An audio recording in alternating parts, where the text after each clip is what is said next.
This is The Scoop, a weekly regional roundup of stories from remote radio stations in British Columbia.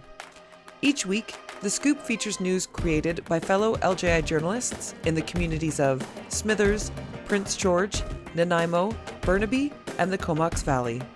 LJI is the local journalism initiative, and it's how your best local news is funded on these participating stations. Now, let's see what's happening this week in BC.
Reporting from Vancouver, BC, this is Danny Nesvaderani, your community journalist for CJSF 90.1 FM.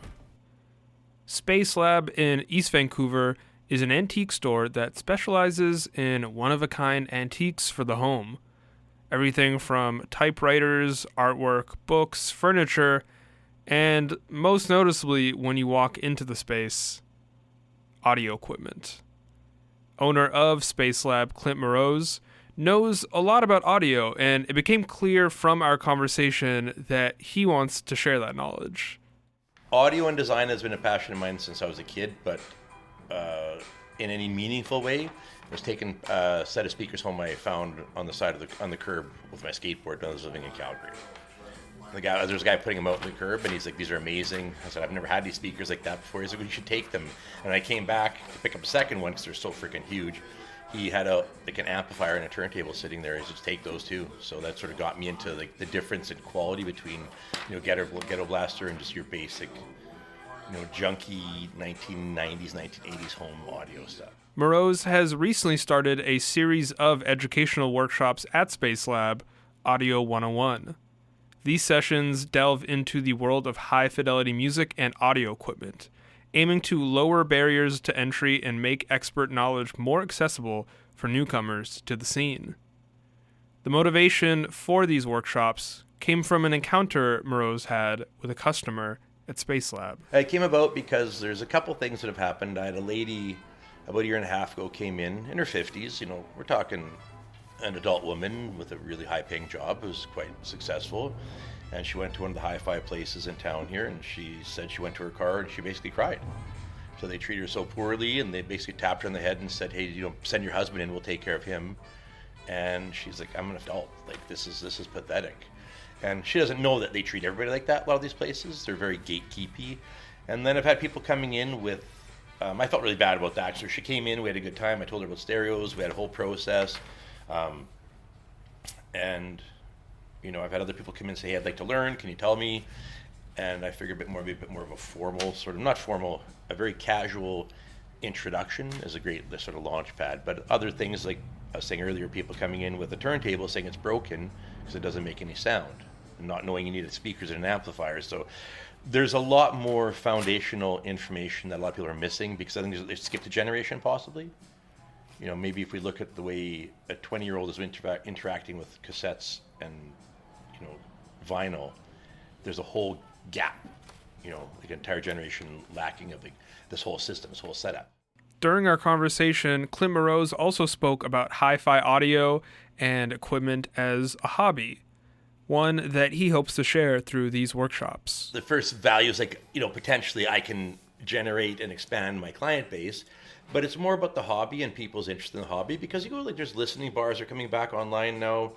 You're going to places, they're playing vinyl a lot, so people's interest in it is there, but the gap, and where you can't go to any normal hi-fi place and get somebody to walk you through all the steps and all the things, because most things, especially if you go, like, you have London Drugs that sells basic, or Best Buy that sells basic things. You hear them in a big giant, cathedral, and you don't get any sense of what it is. They're in a box, you buy it, you take it home.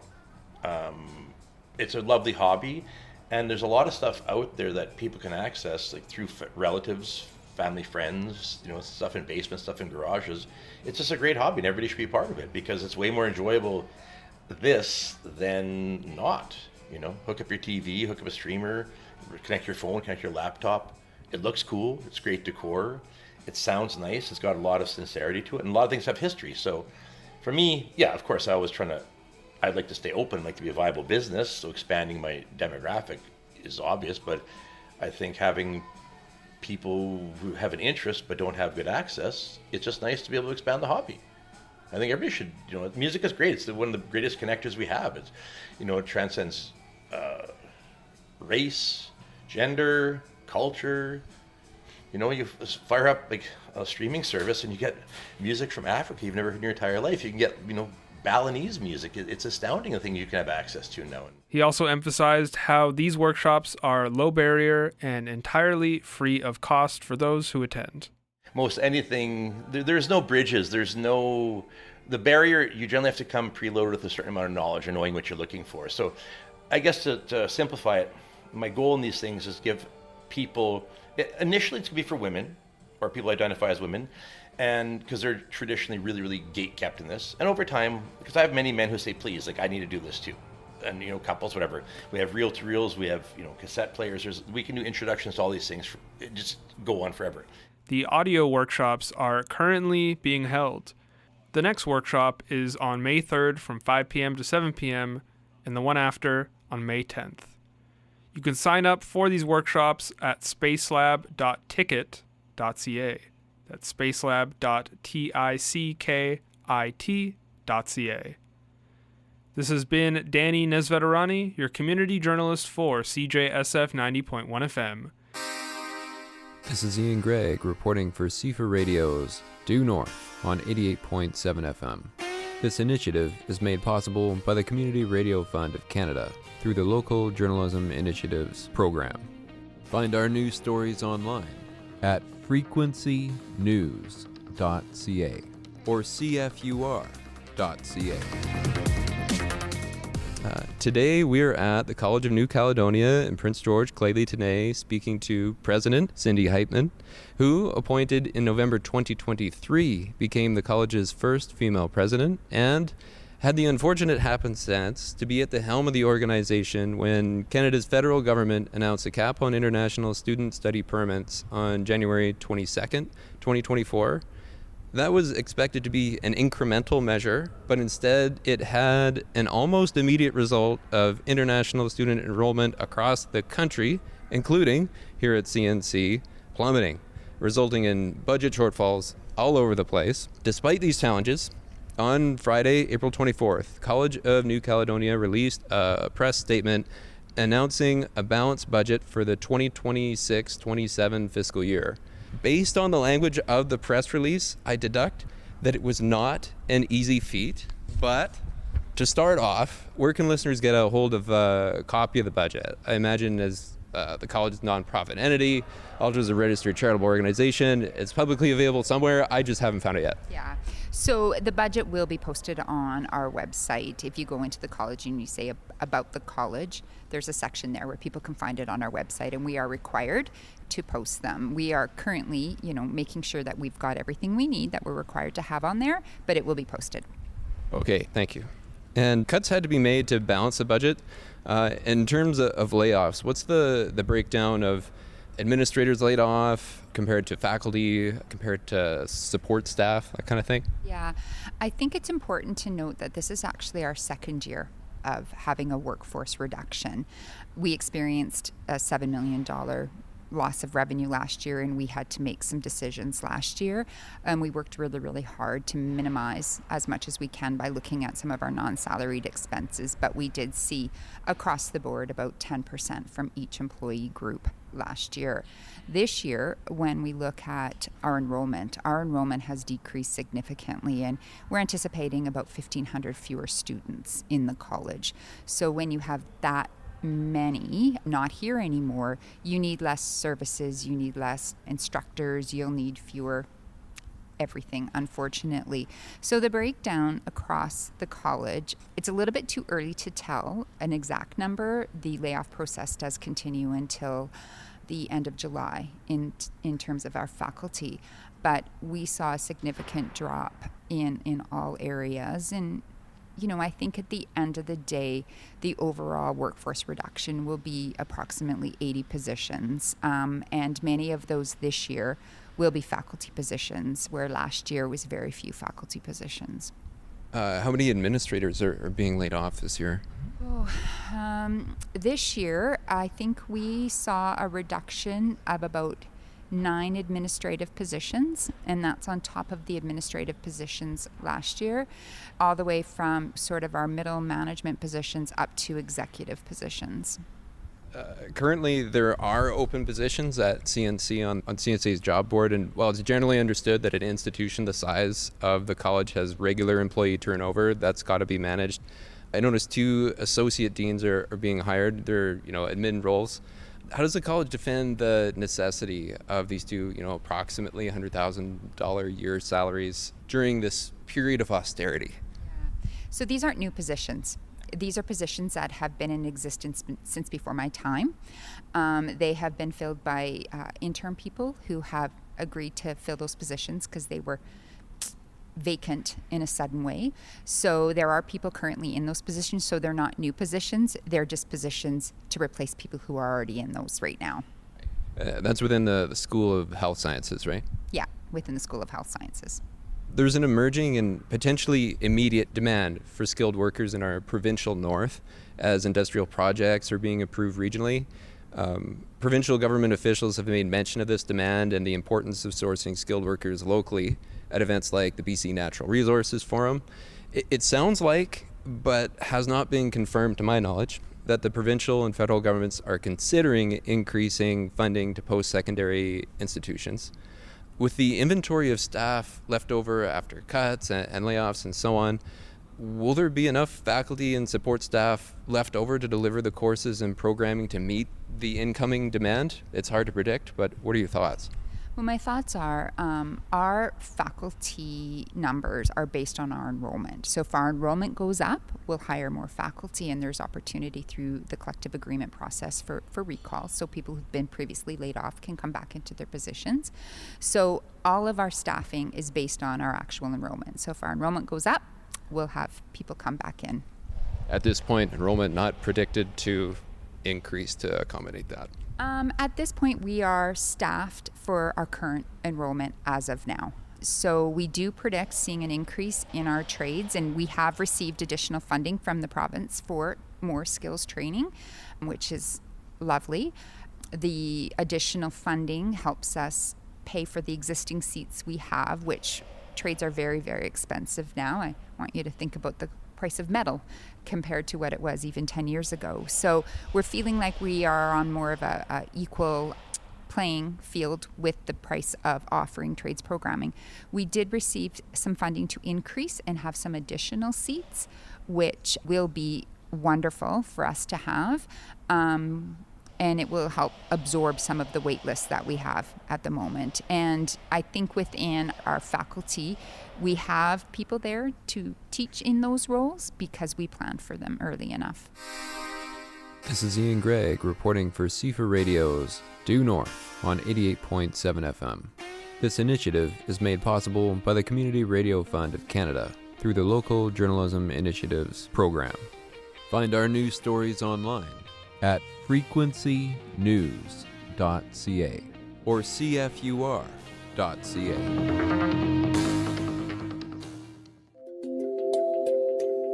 This is a CHY News Update. Community members, members of government, and local organizations came together Wednesday, April 29th to show support for Volunteer Nanaimo. As the local volunteer-led organization is at risk of closing their doors, Volunteer Nanaimo held its first Red Heart Breakfast fundraiser at the Vancouver Island Conference Centre. Volunteer Nanaimo hosts various services and events aimed at youth at risk, and seniors. The organization also runs a Christmas Angel program, computer support programs, and a community tax service for people with low incomes. As they're in their 49th year and everyday costs continue to rise, the volunteer group doesn't know if they'll be open for their 50th. A part of the breakfast were speeches from community members who have taken part in some of the Volunteer Nanaimo's various programs. One of those speakers was Dustin King, a community-driven entrepreneur and fitness manager at a local gym. He got his start with the organization over a decade ago as a youth volunteer coordinator for Youth Network. Youth Network is a program for people aged 11 to 29 to get involved in their community and volunteer. Youth get the chance to work together, gain employment skills, and participate in free training and learning events. Along with volunteering at various events run by community members, the youth give back to the community through the annual Coats for Christmas event. They take in donations of new or gently used jackets and hand them out around the Christmas season to those in need at Maffeo Sun Park. Program. I know everybody in this room knows all the different services they provide, but the Youth Network is such a huge aspect of that as well. Just recently, I wasn't able to make it to one of my mom's events, and so my mom reached out to Volunteer Nanaimo, and they were able to provide 7 youth volunteers on very short notice for an outdoor church community event. So it's absolutely awesome to have Volunteer Nanaimo in our community. I can't really imagine having no Volunteer Nanaimo. Linda Smith is a participant in the Silver Adventures Cafe at Volunteer Nanaimo. The Silver Adventures Cafe offers a space for seniors to meet, try new things, and have fun in a group setting over a cup of coffee or tea. The event offers games, crafts, live music, guest speakers, and cultural events, all for no cost to the seniors. An important program to meet others, to share and have fun, laugh, and to have wonderful conversations. And that we do. We have a lot of wonderful conversations. All the activities include tea, coffee, and sweets. What a grand way of spending 2 hours. There are some seniors who are not as fortunate and do not have the funds for coffee and goodies. Smith says the program is so important for seniors. Being social is good for their health and well-being. Some seniors would feel lonely, depressed, lost, and feel emptiness in the world. They would feel shut in, okay? A lot of people just don't get out. To be healthy and have a sense of well-being, sharing with others is so vitally important. We all want to be healthy and happy. The last to speak was Rita Inmarati, Executive Director at Volunteer Nanaimo. She received a standing ovation from the crowd when she spoke. Inmarati has been with Volunteer Nanaimo after leaving her job in banking following a brain injury in the early 2000s. Even during the hard parts when she first started at the organization as a volunteer, she says the team at Volunteer Nanaimo was always there to lend a helping hand. My daughter decided she was going to get married, and she was living in Ottawa at the time, but I wanted to do the wedding. I was putting on the wedding. I didn't have much of anything. And big surprise, who stepped up for me at Volunteer Nanaimo? Marjorie rented a hall for me. The entire team from Volunteer Nanaimo came. They decorated, they cooked, they served, they cleaned. They did it all. I sold my car so that I would have the money to pay for the wedding. And they were there for me. Inmarati took over the role as Executive Director in 2020, a role she does on a volunteer basis. She's seen funding start to diminish and has stepped up to ensure programs can continue running. I got the New Horizons grant for that program. We haven't gotten any funding since, so we were fundraising for that. We raised enough money to run the program, but not enough money to pay someone to run the program, so I run that program. We didn't get our funding for the youth program, so we couldn't pay anyone to run the youth program, so sort of off the end of my desk. CJY spoke with Inmarati before the morning breakfast event. She says while they don't have any paid employees, their biggest cost is rent. This is our 49th year in operation, and I would hate to see us have to close before 50 on my watch, I guess.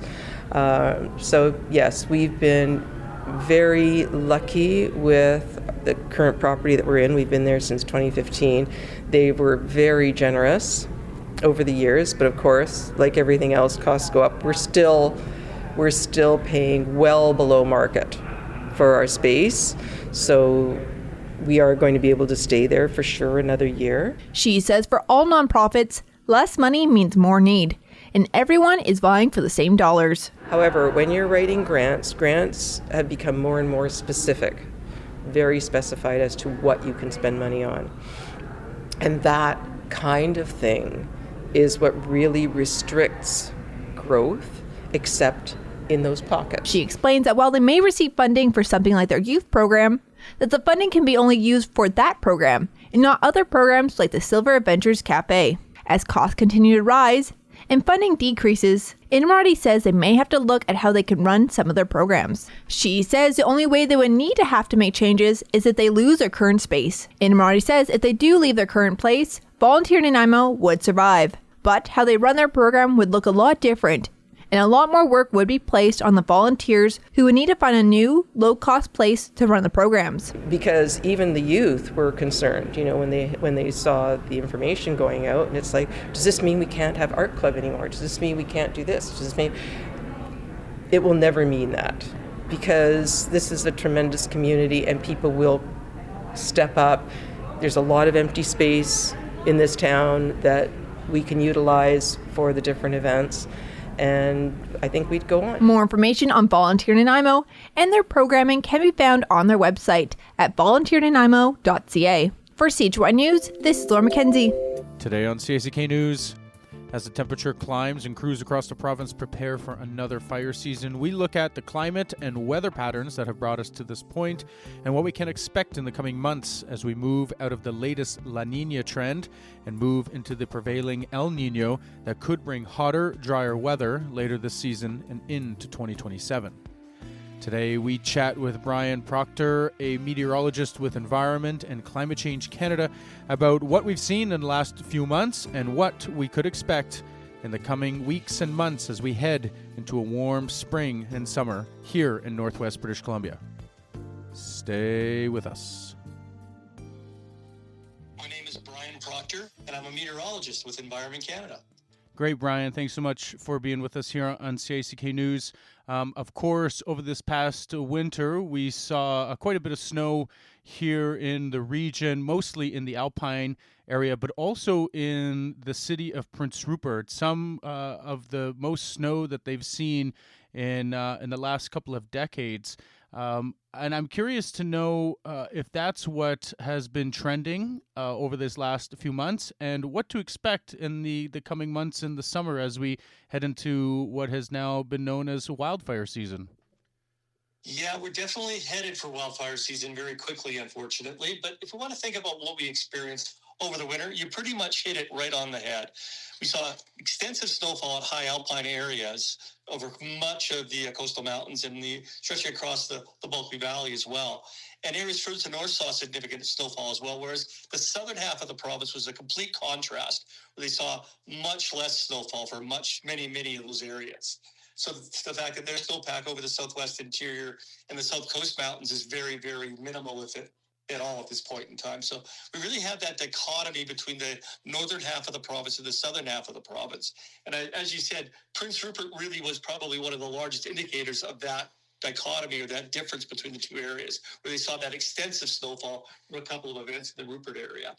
But in general terms, we're really transitioning very rapidly towards really towards spring at this point in time, and it's moving very quickly. If we look at our mean temperatures through the daily mean temperatures through the month of April for the Smithers area, we've had basically the mean temperature's been positive for the whole month.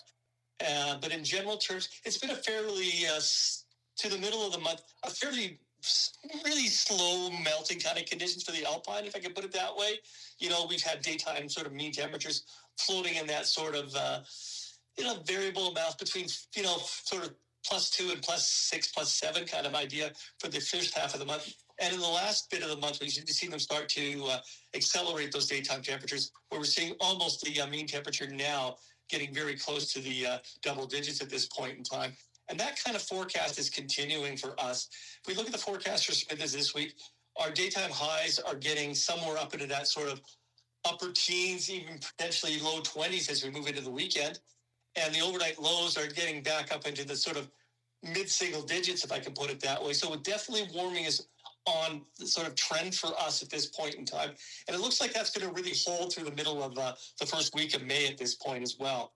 We have a little bit of an impulse maybe coming through Thursday into Thursday night, but it doesn't look like it's going to be all that significant. So generally warming and generally dry conditions really persisting right into the first portion of May at this point in time.